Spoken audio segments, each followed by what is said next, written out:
Okay, so let's talk about the inspections. Okay, this is a time period that we agreed to in the contract. Could be 10 days, could be 15 days, sometimes it's 30 days, depending on the property, to let the buyer have access to the property to do their inspections. Okay, we've got to let them have access, and any of their representatives have access to the property to do the inspections. This is when the buyer's going to fall in love with the property, folks.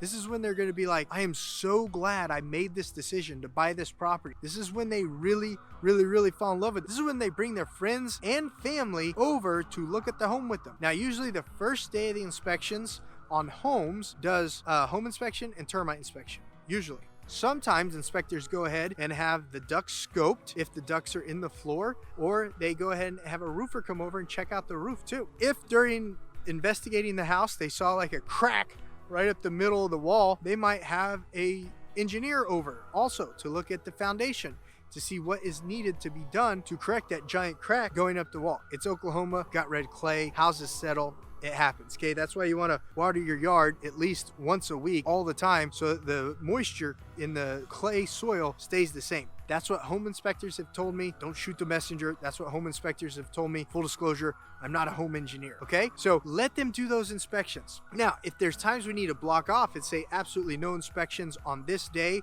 or during this time, then we will put that in the counter offer. That way it's in writing and agreed to. Because the way the real estate contract is set up is it's going to give them a blanket 10-day, 15-day, 20-day, whatever you agree upon period to do all the inspections they want on the home. So if there's certain days you don't want them there, or you know you're going to have family coming from out of town, or you're not going to be around to make sure everything's put back the way you want it or something like that, we need to put that in the count. Does that make sense? Thumbs up, that makes sense. Okay, at the same time the inspections are happening, the bank is doing all of the financial due diligence on the buyer side to give them the loan, and one of those is called an appraisal. And whenever that appraiser can be at the home, we got to let them in. If everyone in the house has COVID, we can tell them that y'all got COVID, and then he could decide if he wants to come in or not, but we got to let that appraisal in, because without that bank's money, you're not going to get your check at closing, and we need that bank to do all of their stuff as quickly as possible, and we don't want to be a hindrance to getting that appraiser into the home. Okay, does that make sense? That's part of the due diligence process too, is making sure that appraiser gets in the home and gets it appraised. Does that make sense? Thumbs up. Comment down below if you got any questions. I always got my show notes too. If you ever want my show notes, comment down below you want them, we'll connect, I'll get you the show notes, okay? Now, while the inspection's going on, the bank's doing their work and doing the appraisal, the title company is also going to be doing the title work part of it, okay? So we're going to get you in contact with the title company so you guys can start communicating, because they're going to be the ones who are going to handle the transaction of all the parties, the bank, the lender, the appraisal, the buyer, and you. They're going to handle that. They're like the hub of the real estate transaction when it comes to a actual contract. So they're taking all this information from all these parties and putting together the closing. So whenever we get in contact with the title company, we always want to be real helpful to them.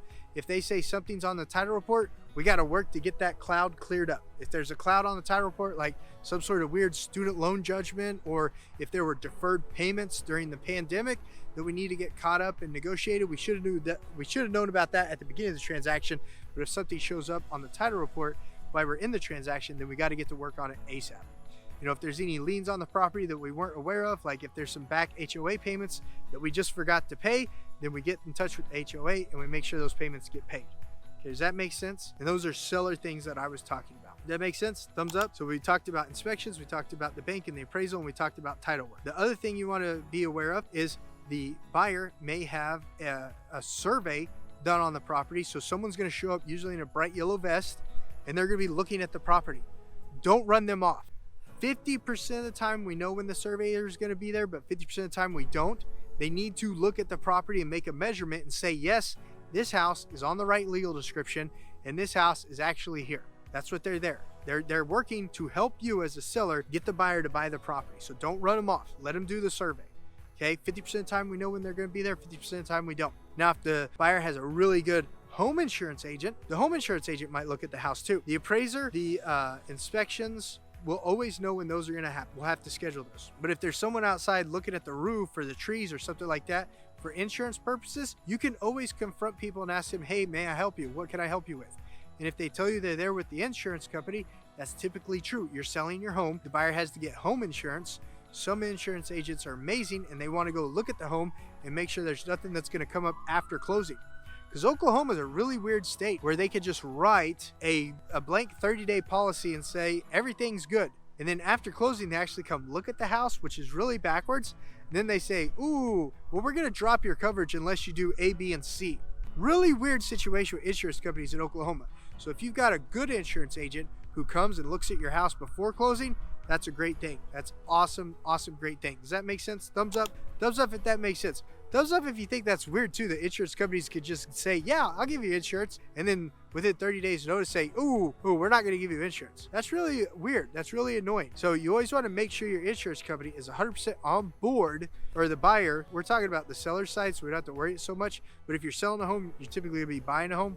So you want to make sure that the home you're buying, the insurance company is good and not going to drop you 30 days after closing. Okay, we're talking about selling our Harrah, Oklahoma land. They may have DEQ come out, do some testing. They may have their builder come out, look at the land, make sure it's buildable, where you want to build where they want to build the house and stuff like that. Let them do that during this time. Okay, they're still going to have the appraisal. They're still going to have title, just like we talked about for the home. A lot of things with home and land, they're interchangeable. So, but I want to bring out some other aspects on the land side, like the builder looking at it, DEQ looking at it, etc., etc. They might even have the energy company come look at it if they're going to put a house way far in on the land and there's not already an electric pole to it. Okay, so things to keep in mind. And during this whole time, let them. They're doing their due diligence. It's part of the contract.